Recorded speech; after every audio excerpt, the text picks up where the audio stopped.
அபயாம்பே சதகம் பாட்டு 91.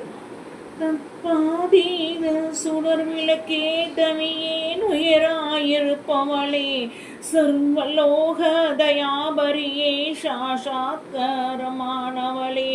சித்த ஊனத்தடியார் தஞ்சிந்தை இடையில் குடியான சேஷாபரணி மலச்சரணி திருவே அருவே திகழுருவே வித்தாயடியிற் கனகசபை மேலாய் சுகமாய் குண்டலியாய் விளங்கா நிற்கும் மறுக்கணியே மேலோர் கீழோர் தொழுபவளே வற்றாதுலவும் அருட்கடலே மகிழ்ந்தேன்றனை வந்தாண்டு கொள்வாய் மயிலாபுரியில் வளரிசன் வாழ்வே அபயாம்பிகை தாயே மயிலாபுரியில் வளரிசன் வாழ்வே அபயாம்பிகை தாயே மயிலாபுரியில் வளரிசன் வாழ்வே அபயாம்பிகை தாயே. அபயாம்பிகை சதகம் 91வது பாடலின் விளக்கம். 88ஆம் பாடலில் தத்துவங்களை பார்த்தோம். இங்கு தாயை தத்துவங்களை கடந்து நிற்பவள் என்று சொல்லுகிறார். தத்வத்வமசி என்பது வேதத்தின் மகா வாக்கியம்.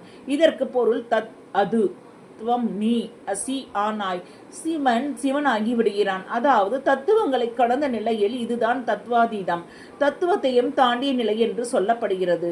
அதாவது பரம்பொருளுடன் நாம் ஐக்கியமாக வேண்டுமானால் தத்துவங்களை கடந்து அதற்கு அப்பாலும் செல்ல வேண்டும். தத்துவங்கள் அனைத்தும் தாயின் திருவடிகளில் தோன்றினாலும் அவை எல்லாவற்றையும் கடந்து நிற்பவளும் அவளே. தத்வாதீத சுடர் விளக்காய் திகழ்கிறாள் அன்னை. ஏழை எந்தனுக்கும் உயிராய் இருப்பவள் நீ. எல்லா உலகங்களுக்கும் கருணையை வாரி வழங்கும் சர்வலோக தயாபரியே.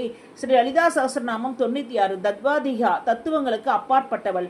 சாஷாத்காரம் என்பதற்கு கண்டு துணையாய் இருப்பது என்று பொருள்.